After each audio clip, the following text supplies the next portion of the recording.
Welcome back to the crypto की दुनिया। दोस्तों, आप, मैं और बहुत से सेफमून सपोर्टर्स हर आने वाले दिन के साथ सेफमून के प्रोजेक्ट फ्यूनिक्स का बेसब्री से इंतजार कर रहे हैं।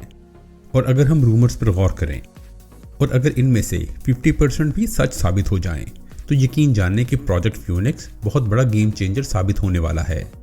सेफमून के CEO ऑफिशियली इसके ऊपर बात नहीं कर सकते क्योंकि गवर्नमेंट के साथ इनका नॉन डिस्क्लोजर एग्रीमेंट लिखा हुआ है, लेकिन फिर भी कभी कभी छोटी छोटी बातें सामने आ ही जाती हैं। तो क्यों ना आज हम प्रोजेक्ट फ्यूनिक्स के एक एक प्रोजेक्ट को डिटेल से डिस्कस करें। लेकिन अगर आपने इस चैनल को अभी तक सब्सक्राइब नहीं किया तो ज़रूर सब्सक्राइब करें ताकि इस जर्नी में आप और मैं मिलकर आगे बढ़ सकें।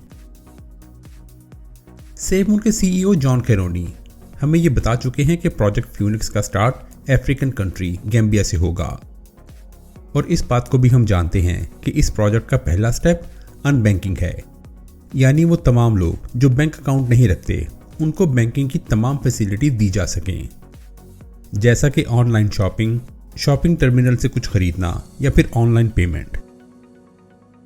गैम्बिया की यंग पॉपुलेशन तकरीबन 5.4 मिलियन के करीब है और सेफमून टीम का फोकस भी यही यंग ग्रुप है जो फुल ऑफ एनर्जी भी है और दुनिया से कनेक्ट होकर कुछ कर दिखाना भी चाहता है। लेकिन कंट्री के पुअर इंफ्रास्ट्रक्चर, बैंकिंग के ना होने और गवर्नमेंट की रिस्ट्रिक्शंस की वजह से यंग जनरेशन ऑनलाइन सर्विसेज इस्तेमाल नहीं कर सकती। अगर हम गौर करें तो अनबैंकिंग सिर्फ अफ्रीका का ही मसला नहीं है।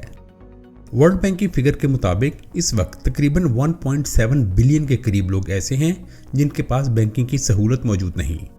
तो अगर सिर्फ इस 1.7 बिलियन का सिर्फ 1% भी सेफमून टोकन को अडॉप्ट कर ले तो मेरा ख्याल में हमें और किसी प्रोजेक्ट की ज़रूरत ही नहीं रहेगी।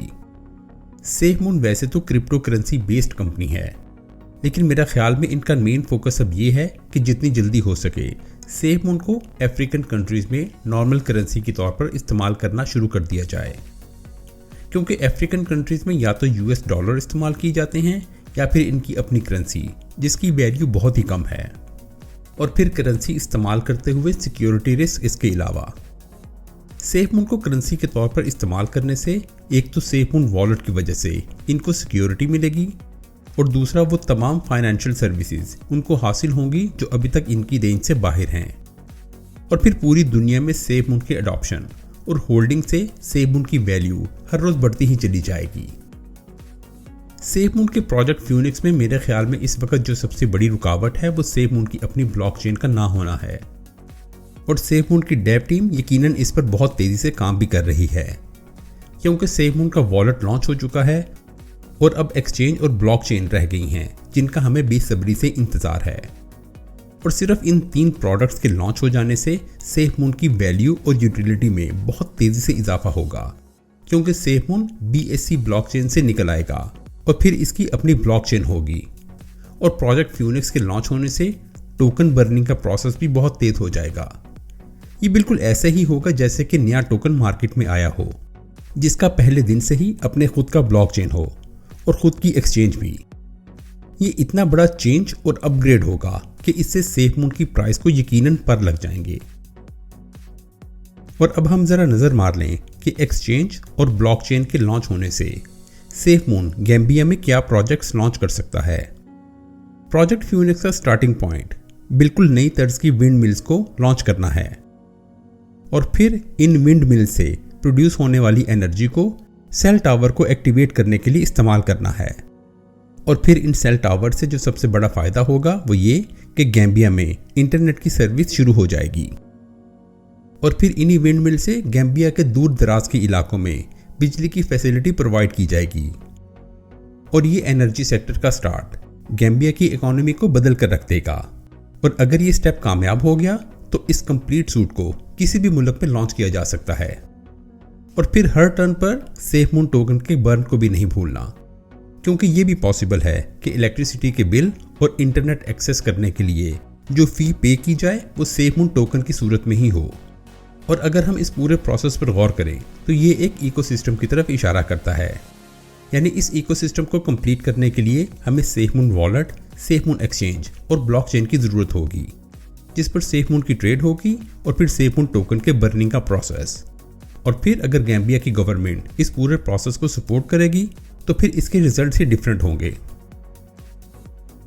ये वो मेन स्टेप्स हैं जो सेफमून की टीम प्रोजेक्ट फ्यूनिक्स को लॉन्च करने के लिए उठाएगी। लेकिन इसके अलावा हमारे पास IoT डिवाइसेस का भी प्रोजेक्ट मौजूद है और फिर फुली फंक्शनल टैफ सिटी जो कि अपनी एनर्जी खुद जनरेट करेगा।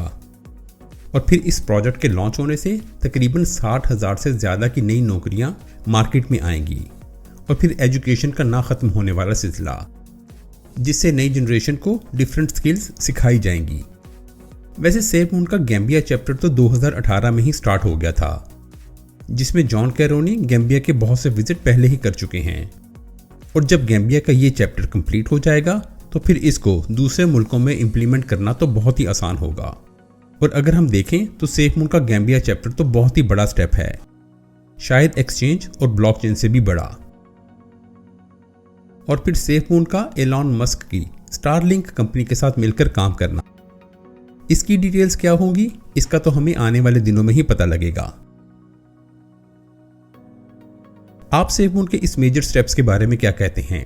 अपने आइडियाज हमारे साथ जरूर शेयर करें। और अगर आपको मेरी ये कोशिश पसंद आई है तो इस वीडियो को लाइक करके इस चैनल को सब्सक्राइब जरूर करें। अब मैं आपसे मिलूंगा ऐसी ही एक और वीडियो के साथ।